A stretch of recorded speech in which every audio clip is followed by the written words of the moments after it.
Welcome to the Deep Dive. Today we're tackling a really popular one, the paleo diet, the caveman diet. Our mission, as always, is to sift through your questions, look at the sources, and really pull out the key insights. We want to understand what it actually means for health, the good and the bad. So, the big question, can eating like our ancestors really benefit us today? Okay, yeah, let's unpack that. The core idea of the paleo diet is trying to, mimic the eating habits from way back in the Paleolithic era. That's, roughly 2.5 million to about 10,000 years ago before farming. So think hunting and gathering. Right, hunting and gathering. So what's actually on the menu then? And maybe more importantly, what gets kicked off? Because it sounds pretty restrictive. It is quite. Allowed foods are things like lean meats, ideally grass-fed or wild game if you can get it, fish, especially those rich in omega-3s, eggs too. Then lots of fruits, vegetables, nuts, seeds, and certain oils like olive oil or walnut oil. Okay, that sounds reasonable enough. But the banned list. Yeah. That's the kicker, isn't it? Absolutely. This is where it gets strict. You're cutting out all grains, wheat, oats, rice, everything. Also all legumes. So no beans, lentils, peanuts, no dairy products at all. And then no refined sugars, pretty much no processed foods, no added salt, even starchy vegetables like potatoes are usually out. Oh, and refined vegetable oils and alcohol. Wow. Okay, that's a massive list of exclusions. Yeah. What's the thinking behind being that strict? It boils down to something called the evolutionary discordance hypothesis. It's a bit of a mouthful, but the basic idea is that our genes haven't really caught up with the foods that came with agriculture, grains, legumes, dairy. And this mismatch, this discordance, is supposedly to blame for a lot of modern health problems, the so-called diseases of civilization. Interesting theory. So people claim benefits, obviously. What does the actual research show? Is there anything to it? Well, there are some short-term studies. They have shown modest weight loss. On average, maybe 2.3 kilos, about 5 pounds, over like 3 weeks. A lot of that might just be initial water loss, though. Some studies did see that weight loss stick around for 6 months, but often in specific groups. And we also see some short-term improvements in things related to metabolic syndrome, like reductions in waist size, lower triglycerides, and improvements in blood pressure, both systolic and diastolic. Okay, what about specific things, like type 2 diabetes, for instance? Yeah, there's some evidence there too, again, short term. Better insulin sensitivity, improved blood sugar control shown by lower HbA1c, fasting glucose, and insulin levels. Some limited research even suggests it might reduce inflammation markers. And this sounds like but we need to be careful about those findings, right? The context matters. Absolutely crucial. Most of these studies, they're small, they're short-term. Drawing solid long-term conclusions is, really difficult. Plus, a lot of the benefits seem to link up with just generally eating fewer calories and more whole foods, which isn't, unique only to paleo. Right, makes sense. So, short-term hints of benefits, but what about the flip side? What are the potential downsides, especially looking longer term? Yeah, this is where the concerns really stack up. Nutritional adequacy is a big one. When you cut out entire food groups, like dairy, you risk not getting enough calcium and vitamin D, which are vital for bone health.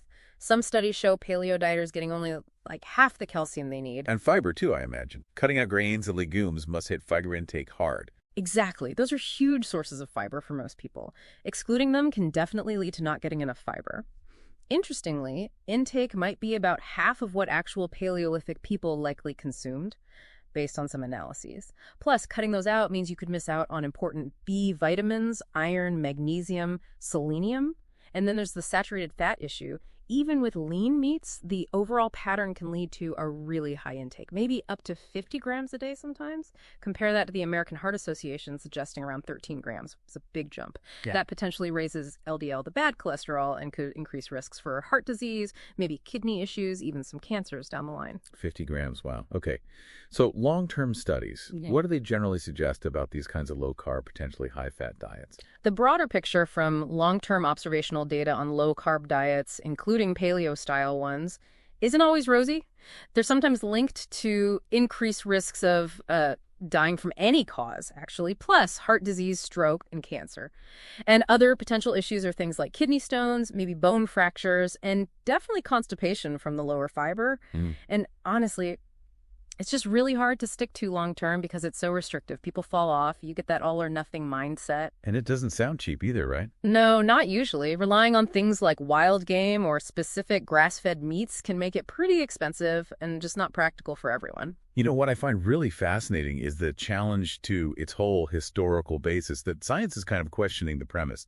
You're absolutely right. More recent evidence suggests ancient diets were probably way more varied than the popular paleo image.